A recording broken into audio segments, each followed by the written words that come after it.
Hey everyone, this is Parthi from Letterdrop. On this podcast, we learn practical tips from B2B growth and marketing practitioners that you can start applying today. Go to market is changing with AI and in this very unforgiving capital environment. And the playbooks from the past decade aren't really going to work quite as well anymore. So, what we do is we believe that the future of revenue is inbound, and we're here to help you navigate this new go to market motion. Today on the show, we have Taylor Scher, who's going to talk to us a little bit about SEO and how to think about SEO right. Taylor, I'll hand it over to you and would love for you to introduce yourself to our listeners today. Sure. Yeah. Thanks again for having me. So I'm Taylor Scher. I'm an SEO consultant that's been working in the SEO industry for about 4 years now. Primarily been working with B2B companies, and over the last 4 years or so, I've primarily been working in an agency structure, really working across like a whole variety of clients from SaaS, e-commerce, roofers, plumbers, like the whole range. So I've from that experience working for 4 years, I finally realized that agency life wasn't the best for me. So I went ahead and decided to take the solo route, basically become an independent consultant, which I've been doing for about 4 months or so now. And I've just been loving every second of it. So The reason why I reached out to you is I like a lot of the content you're posting on LinkedIn. And I say this as a person who used to work on the search team at Google, has seen hundreds and hundreds of marketing teams and seen how they approach SEO as a part of marketing or not a part of marketing. And it's unbelievable how much noise there is. And it's unbelievable how much people just think about this the wrong way. And so I reached out because I thought you had some really unique, or at least like the right insights around how people should approach this. So I'm very excited to talk to you about that. So first thing, Taylor, one of the things that caught my attention was you talking about SEO and marketing teams. Why do you think that SEO is often siloed from the rest of marketing when in any aspects it's just another distribution channel and the same stuff that you're putting out on your newsletter, on socials also can tie in with SEO? Why do you think it is that SEO seems to be siloed? yeah, I mean it's definitely an interesting point, and I've seen it from in-house. I've seen it from agency work. I will say from an in-house side, I think it's a little bit more manageable to have everyone under that same umbrella and kind of like aligned with that overall cohesive strategy. I think with agency work, that's usually where people end up being siloed from each other, and specifically with SEO, I can't like pinpoint what the reason is, but I think for some reason people think SEO is this like mystical channel where there's all of these factors that are involved, and only specialists are able to like handle this. And I think from an SEO standpoint, like we're constantly working with like PPC teams, social teams, and like you said, email teams. Where really, if we were able to build an engine where we could repurpose our content across all of these different channels, one, we could save money. Two, we could save time, and it just makes all of our efforts more effective. But for some reason, there is just this like this kind of like mindset where SEO just has to be this like individual beast. And like even with PPC, like we're like with PPC teams, we are actively competing on the same SERPs. Like we are both being present in the same place, but most times those two channels are separated from each other. And even from a PPC standpoint, you can actively see what keywords are bringing you in leads, which ones are the cheapest, which ones have the most search potential. And I think when you consider it from a lead standpoint, if those keywords are bringing you in leads, wouldn't you also want to have your website ranking for that same keyword as well too? You're already paying to have that visibility, so why wouldn't you just rank your website to have visibility, double visibility for that same keyword? Um, so a lot of the times, it seems like most of these companies are siloing the or basically SEO from all of the other channels. And I think a lot of it, especially from the agency side, just comes down to management and how each agency is structured. So a lot of times you're going to have a team for digital, you're going to have a team for social, you're going to have a team for content. And for some reason, all of these teams are kind of their own little siloed structure where, yes, they kind of work together. Like if I'm an SEO, I'll sometimes communicate with a content writer on another team, but it's rare that we see each other actually come together and, plan a cohesive strategy and really talk about what we should be focusing on. And I mean, for an agency, it makes sense because you have all these clients you need to focus on, all of the writers, social media, they have all of their things that they need to be focusing on. But at the same time, that's not an excuse for kind of just being in your own little world and focusing on kind of like what you're doing specifically. If we all come together, if we all come together, paid, social, email, SEO, and kind of like plan out what this journey looks like or how we're acting as touch points throughout our buyer's journey or whoever we're trying to target, then we can at least plan around each other and say, okay, this is how we're going to act as a touch point for organic and social. This is how we're going to engage them through here and email. This is how we're going to nurture them. So I think if we're able to at least come together and create or at least like talk about the overall strategy, I think it's a little bit more effective than just kind of like having that siloed approach of really just doing like a singular focus instead of what we should all be focusing on, like a cohesive strategy. Big challenges that I see is companies, you talked about paid versus organic over there, right? At least when it comes to Google. One of the things I see is it is easier, just like low effort to do paid in some ways, right? It's like you spend the money, you choose the keyword, and if you have a large enough budget, you can sort of like get yourself in there. Organically ranking for the same terms requires a lot more work. Requires you to actually truly understand what is search intent, for you to actually be able to answer that question in a concise but also like unique way that your competition isn't really doing, but at the same time having all of the information gaps plugged in. And so when companies look at the options, and especially if maybe they're not aware of like the technicalities behind them, one of them is just like, let we pay for it and it works, and one of them is like, oh, we have to think about it. I think the human condition is that we will just default to whatever seems easiest, and so people tend to be like, okay, look, let's just run paid, and they don't really start thinking about organic until one day they realize that their CAC is way too high. Their payback periods don't make sense, and the company's starting to go through rifts and layoffs, and they're like, okay, like we need to change how we think about customer acquisition. So I think those are one of the reasons. That's also one of the reasons why I see people like defaulting to paid oftentimes. On that note, and speaking about people taking the easy way out, I noticed that a lot of people, even when they do want to run an SEO playbook, they're very centered on finding high volume keywords or just looking at a larger competitor and saying like, okay, I'm just going to copy exactly what they're doing and essentially try to just like go after the same search terms as them. Because if it's working for them, hopefully it's going to work for us as well, which is not a terrible, which isn't the best way to reason about marketing.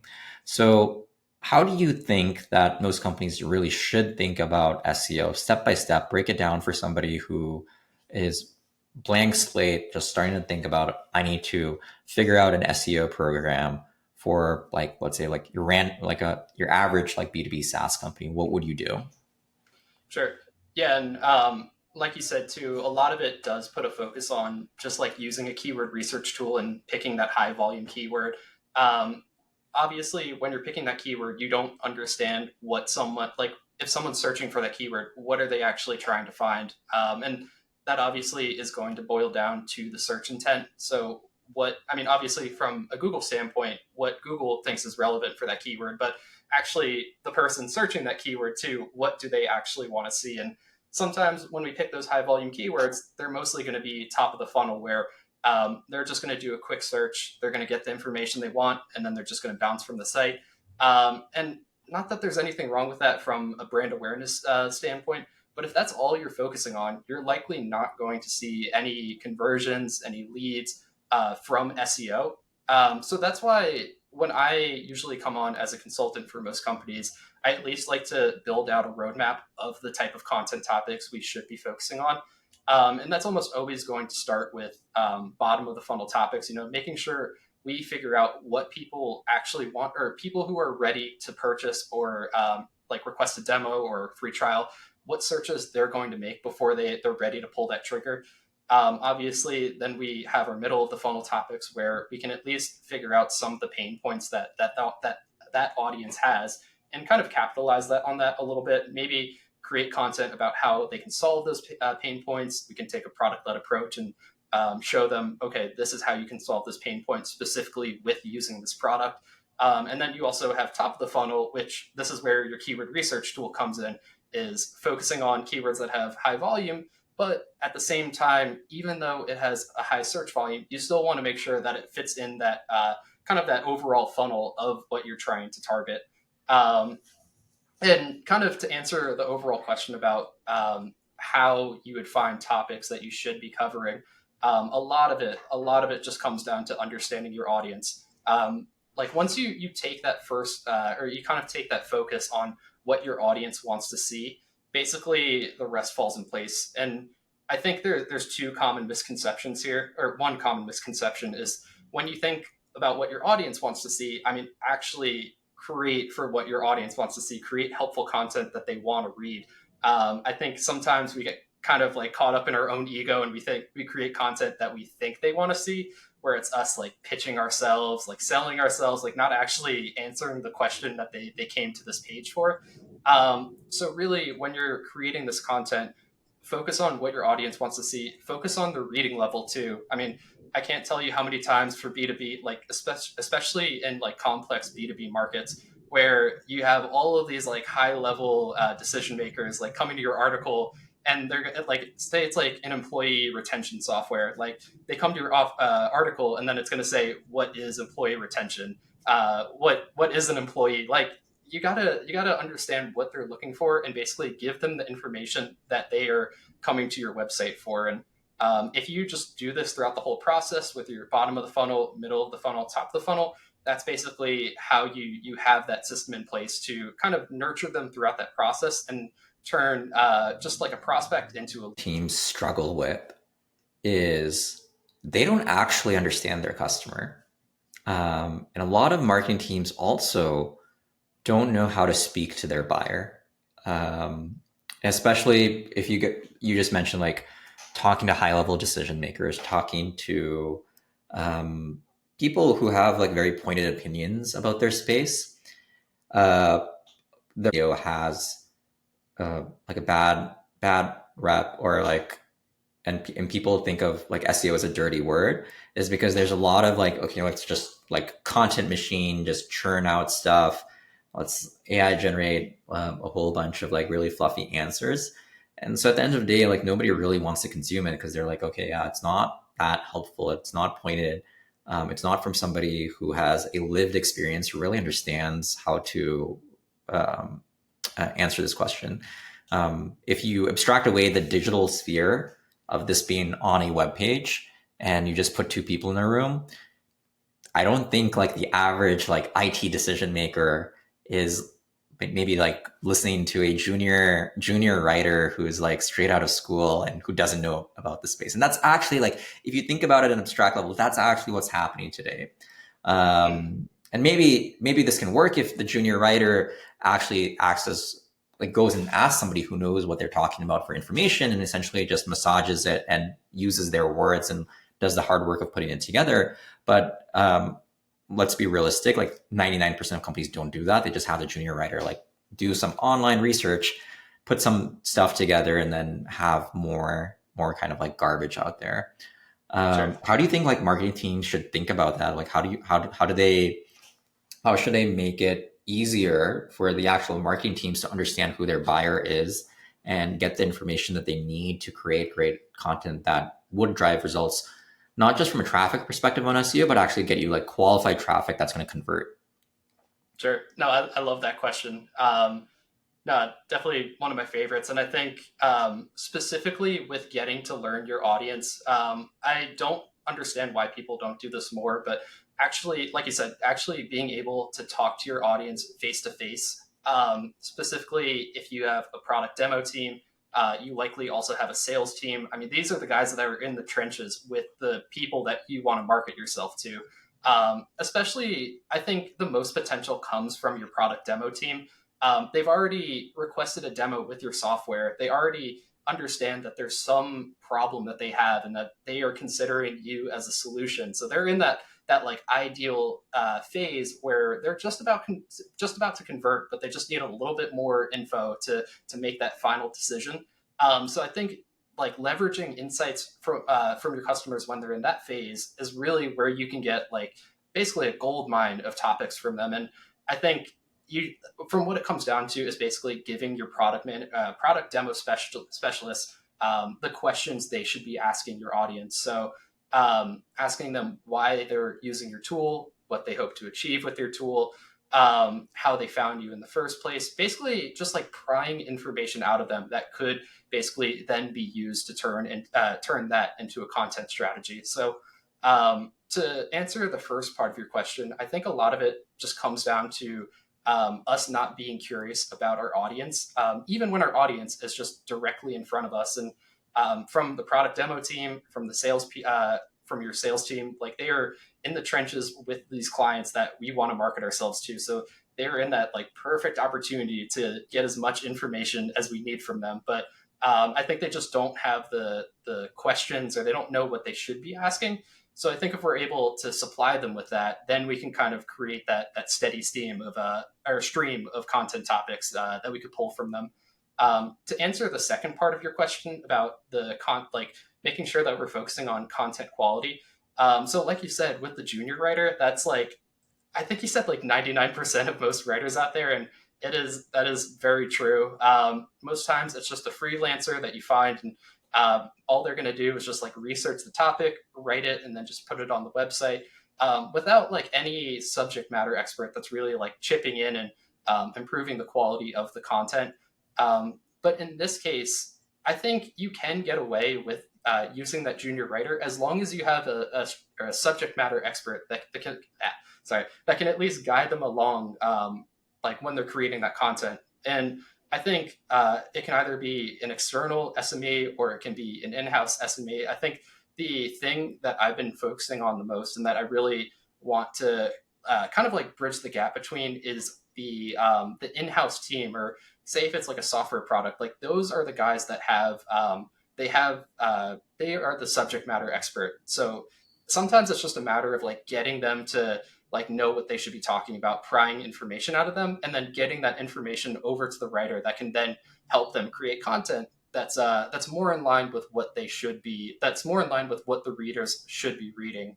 And I think a lot of it does come down to having your either this external strategic or subject matter expert or your in-house one really being involved throughout that whole process. So whether it's supplying them with information when they're first getting started with content, at least reviewing the content after it's been written, adding insights whenever they can, and really being as critical as possible. Like, don't just like review it and say like, oh, this is okay, and just write it off. Like, really make sure that it is accurate and it's going to be relevant to the person that you are marketing yourself to. I mean, you could also use the SME to write the content yourself. It's going to be a little bit more expensive, but at the end of the day, if it's going to bring you leads, what's the point if the customer acquisition cost is just a little bit more expensive? If it brings you more leads, then I mean, no harm, no. That we're trying to do, we experienced this firsthand as well. But a big thing we're trying to do with our product is just make it easier for a non-expert to get those expert insights in there. And so I recommend like everybody who's creating marketing assets that really need to bring in revenue eventually, like need to be sourced from an expert. So either you get on like a Zoom call or whatever with somebody who knows what they're talking about, and then you essentially just interview them, ask them the questions you think you're going to answer, in your eventual article. And it's also a 2-for-1 because now you also have like video snippets from an actual expert talking about the topic as well. So it's not just a wall of text that where people could conceivably say, "Look, oh yeah, like I don't have to trust it." Now you also have the sort of like social proof of a person speaking about it. We'll see how long that lasts before we hit the uncanny valley of AI video. Um, and the second thing is if you don't know what you're speaking about, I think a lot of people should make sure that they feel comfortable going in and asking experts. I think a lot of times marketing teams, you mentioned SEO teams siloed from marketing teams. I think marketing teams themselves are siloed from other teams. And so I think marketers, writers, everyone should be listening to sales calls. They should be talking to product managers. They should be interviewing customers or interviewing like general people in their space. And so that's why I do think a lot of this kind of stuff, if done well, maybe needs to be done in-house or done with somebody who's truly going to spend the time with your business, as opposed to to your point, like true like one-off freelancers. Like, oh yeah, here's like 4 articles for the month. I have like 20 other clients. I don't have time to like understand any of these businesses. I'm just going to put some stuff together. And at that point, you should ask yourself as a company, like, should we even bother with this? Like, what's the point of doing this in the first place? I'll be like, take your budget, spend it else. Like, honestly, like go spend it on ads. Like maybe you'll have higher ROI than pretending to do SEO or pretending to create marketing or content that is useful. Sure. Yeah. And to that point too, like I think something that you mentioned about like kind of like basically just like not putting in any effort with your SEO, just like kind of like I was trying not to say half-assed, but the only word I can think of is half-assed. But um, what's it called? If you're just going to half-ass your SEO strategy, you can just use that budget for other marketing channels. Like you can't just leverage a junior writer. You can't just leverage AI content to do everything for you. Like if you want SEO to work as a channel for you, you do have to put in the effort to really get those optimal or get the results that you want to get out of it.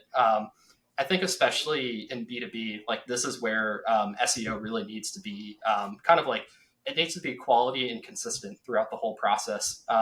Like if you're doing SEO for like a plumber, or if you're doing SEO for like some kind of like local service, like there really isn't that long of a buyer's journey. Most times it's going to be a location page. They come to that location page, like plumber in Philadelphia, and they come to that page, they find what they're looking for, they get in contact with you. That's really all there is to that process. But when it's in B2B or SaaS, there's so many other touch points that you have to consider. Like, I mean, they're going to compare you against competitors. They're going to research your features. They're going to see if you're right for them, what other people are saying about you. There's just so many elements that they're going to consider. And because of how involved it is, that's why, one, you can't half-ass your strategy.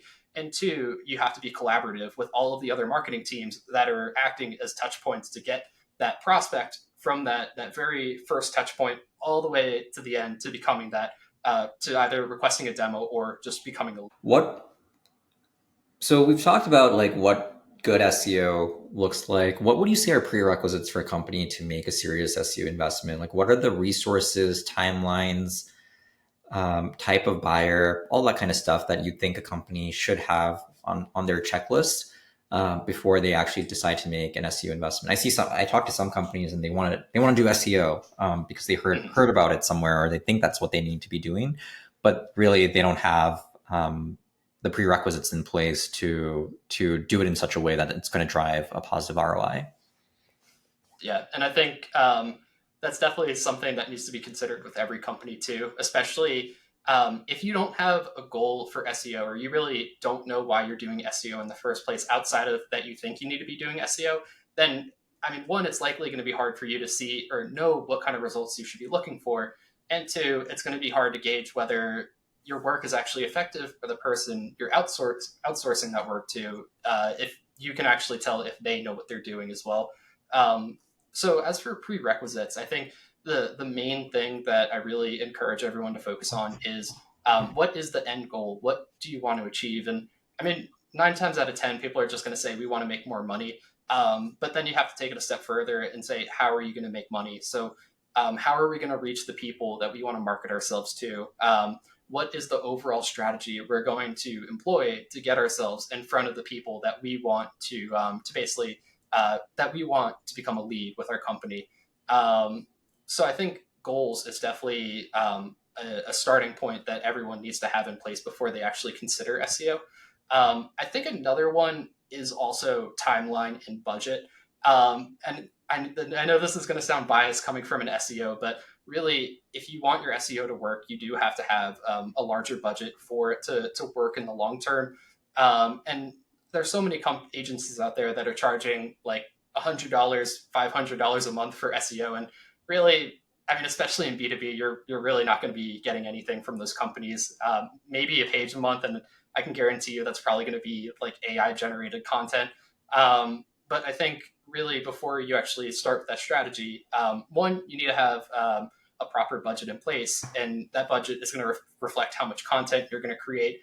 If you're doing a link building strategy, and basically allow you to do that at scale. Like if you're creating 5 blog posts a month and also trying to build 3 links a month, you have to have a proper budget in place that can match that.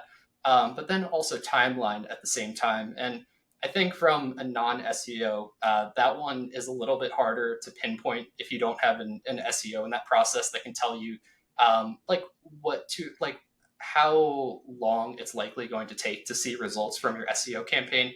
And I think this is where SEO tends to get a bad rap because most agencies, they're just going to say 3 to 6 months, and that's just like the average where you can kind of like almost like keep stringing people along. And if it's 3 months later and they ask, hey, where's my results? You can just say, oh, you just need another 3 months for it to start working. So it kind of just becomes a process. But I think to have like some kind of a timeline in mind, I hate saying this because I just called it out, but I think 3 to 6 months is that kind of that like typical range for when we start seeing results. If it's a website that is already established, they have authority, they have an H domain, then maybe I can get them results in month 1, 2, and 3. But if this is like a startup that we're talking about, and they're also starting with a new website, then your timeline's most likely going to look like 6 months, maybe even more. So a lot of it does depend. But when we're talking about prerequisites for timeline, I think a lot of it is just expect it to take time and just be ready to be patient. And patience is a virtue. All good things come to those that wait. So as long as you're fine with at least waiting 3 to 6 months, that's when you really get the overall picture of if your SEO strategy was successful or Can see results faster depending on, it really depends on the company and their niche and what they go after, right? So for example, like we're not going after the same terms that HubSpot and SEMrush are already ranking for. Like that's not our goal. Like there's literally no point in us trying to do that in 99% of cases. Unless like we truly have something unique that we can say that we think, okay, like we can answer search intent in a way that's better than they have. Because it's just like a more mature domain. Like it's like, if it's an on par answer, like what are we going to do? Right. And then people might say, oh, like, well, then SEO is pointless because that's the most valuable thing. And I'd be like, well, that's true of every single channel, right? So if you want to just do the same thing as like a larger competitor and they have more money than you, guess what? Paid is also not going to work. Like they will just bid more than you for the same term. Display ads also, like they're just going to bid more than you and like get seen more. And so companies need to realize that when they think about SEO and they try to get results quickly, it's not about just doing the same thing as your competition with less money, because you can't win that way. It's trying to do something that's different, trying to figure out, okay, like when everyone is zigging, like how do I zag? How do I figure out like what are they not covering? And you should tie this back to your product today, like too. Like yesterday I was talking to a company, and I asked him like, hey, like how are you thinking about your go-to-market? And he was like, oh yeah, like we just undercut our competition. And I was like, that's your entire value prop. And I was like, what happens when a competitor to you comes up and they undercut you? Like, this is just like not how anybody wins.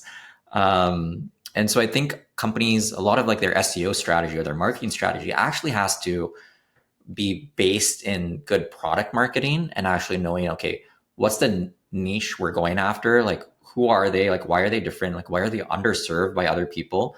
What are the things that they're searching for that HubSpot is never, or like a big company is never going to like even consider writing about or anything along those lines. And so I think that's where companies need to kind of like be more strategic. Like at some point, like if you have bad product marketing, like all content marketing and any other marketing is also probably going to fail as a result of that. On that note, how do you think companies should advocate for an SEO investment to a CEO or to somebody who maybe doesn't know Oh, I'm about the sorry. details? They're just like thinking I about think you things in kind terms of of like, cut. if I spend this much money, I want like this return. Oh, you kind of cut out there for a little bit. What was the? Do you mind repeating that question? How should someone think about advocating for an SEO investment to their CEO who maybe doesn't know about SEO or like the intricacies of a channel? Yeah, great question. And this is one where I see SEOs commonly fail with, and I think a lot of it boils down to an SEO trying to kind of like an SEO describing SEO to a CEO. What do I mean by that? I basically mean that we don't take the time to really translate what we're saying in a language that they understand. Like, yeah, we're talking about like backlinks, and we're talking about content and like adding internal links, but I mean, they really don't care about the actual like tactics of what we're doing. And I think that is where a lot of SEOs go wrong, especially when they're trying to sell companies or if they're trying to sell their CEO on spending more money with on SEO. A lot of them are only focused on the tactics of what they would be doing and not focusing on talking in a language that they would understand. And that language that they understand is going to be money. Are they going to make a return on this investment? What are they going to get out of this? What are the benefits from doing SEO? And I think if you can at least convey the value of SEO and what you can get out of it, obviously attracting your target market to your website at a much lower cost. You're not spending all of this money on paid advertisements. The results are going to compound over time. I think when you can at least talk in a language that they understand, then you can at least show them the value of SEO rather than just saying, "Oh, we're gonna like update your title tags and we're gonna add internal links to these articles." Like they don't really. I mean, they don't really understand what that means. Maybe they might see the end result of what that could bring, but really, if you want to give them the full picture, it has to start with what they're going to get from investing in this activity. I think the last question I wanted to ask you is just kind of, so let's say you somehow convinced your CEO that you should be investing in SEO, you got some runway, you got an initial budget. What do you think a marketing team should be able to show at different points to continue the investment essentially? Because at some point, like your CEO is just gonna be like, hey, like if I'm not seeing, you promised me X ROI in X time frame or something loosely along those lines. I'm going to pull the plug unless I'm starting to see that. So how do you think companies should, or marketers or SEOs should think about approaching that? Sure. Yeah, and I think kind of like touching on what I was saying earlier, that it really can be easy for these SEO agencies to say, like, they can kind of keep delaying the results, saying, "Oh, this is going to take another 3 months. This is going to take another 3 months." And I've seen from agency work that a lot of these business owners really won't take the time to dive into their analytics. Like, they're usually just going to take what these people are saying at their word. So whether it's an account manager or if it's an SEO themselves, if they're telling them, "Oh, we just need a little bit more time," like yada yada yada, focusing on vanity metrics, it can be easy to kind of misconstrue what results are actually coming in. But if it's someone who actually knows what to look out for and they know what KPIs they should be setting with SEO, the thing that you probably should be, or the kind of metrics that you should be using to focus on in the beginning is one, leads. I mean, that's at the very like when you're boiling it down, leads are really the only thing that you want to be focusing on, and especially when you're starting with your bottom of the funnel content. it's going to be pretty easy to see if one, those pages are getting traffic, and two, if that traffic is turning into a lead. Second thing, I would also say impressions. Impressions can be a little tough to show to upper management that you're seeing results, but I think if you're starting with a new website and you're building out all of this, you're building out your initial content profile, you can at least show that impressions are like you're at least getting a little bit more reach with your content one step at a time. Obviously, I think in this case, impressions probably would be a vanity metric. They really aren't going to convey any value if there's no clicks coming along with them. But if you're starting with a new website, they can be a little helpful. But really, at the end of the day, if we're going month 3, month 6, month 12, a lot of it is going to come down to, are we getting leads from our content? Are we getting clicks for the content that we want to put in front of our audience? And then at the same time, okay, if the content isn't performing in front of our audience, what can we do to improve this? And I think for any like CEO or any person that's working with an agency or has an in-house SEO team, it really just comes down to how you're looking at your organic channel, and then also how you have attribution set up as well too. So if you can see if organic is influencing these channels, if paid influence them, like I said, it's not where SEO is just going to be this like specific channel that's going to drive like all of these leads. It's really something that positions itself within an overall like cohesive marketing strategy that kind of like complements everything. So with your email marketing, with your social media, like it's basically to see how they're being engaged throughout that entire sales process. And if SEO is that final endpoint, which usually when you create bottom of the funnel content, it does act as that final endpoint, especially if you're focusing on like competitor or comparison articles. Like if you're comparing your brand against like another well-known competitor, like your buyer persona has gone through that entire process of being nurtured by email, engaging with social media, watching your YouTube videos, attending webinars, like however many touch points they've come across. Now they boiled their options down to they basically boiled their options down to two, and it's your brand versus a competitor. And now this article is your way to basically act as that final pitch, showing them this is why we consider ourselves to be the best solution over the other solution that you're considering. So even though SEO, that like bottom of the funnel article is going to be that like final touch point for the lead and capture that lead, you still have to consider all of the other channels that were that kind of like worked in part to get the lead to that stage, basically. Or understand that SEO is about, it's largely by and large a demand capture channel. Somebody's already sort of in the market doing research, has high intent, and you're just essentially trying to get in front of them at that point.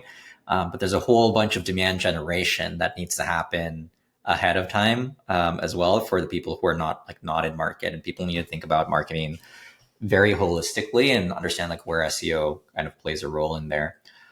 I also think that more people should think about, like, I think for maybe a PLG company, you can track the funnel pretty easily in terms of impressions, clicks, page visits, and then like self-serve sign up, and then do they become a paid user? It's like relatively like reasonably easy to track that funnel.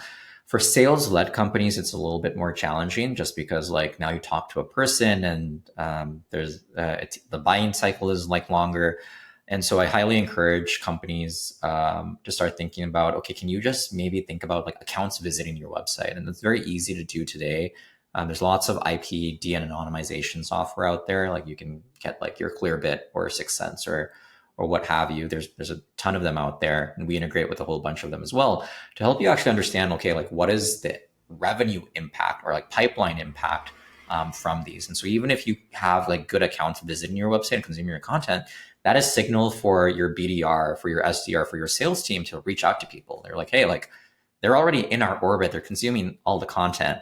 The only thing they haven't done yet is like gone and like clicked on like book a demo or like signed up. If you want to close that loop with a person, I think that's completely okay as well. And not enough companies think about like that handoff. But Taylor, this was a really great conversation. Really appreciate you taking the time to help chat with our audience and think through what like the right way to do SEO is. And until next time, Appreciate you. How can people reach out to you actually if people want to talk to you about SEO or some of the services you offer? Yeah, I'd probably say LinkedIn's usually the best way. And I mean, I personally find SEO to be a fascinating field. Like, it is like a almost like a passion of mine. So, like, even if you just wanted to message me and like you had an SEO question or just wanted to talk about it, like, I'm basically all ears. Like, I like at least like opening myself up to help people who basically just want to learn more about SEO and just improve or just kind of eliminate all of the misconceptions that are there about SEO. Like, so if you have any questions, just feel free to reach out. Yeah, thanks again, man. I appreciate it.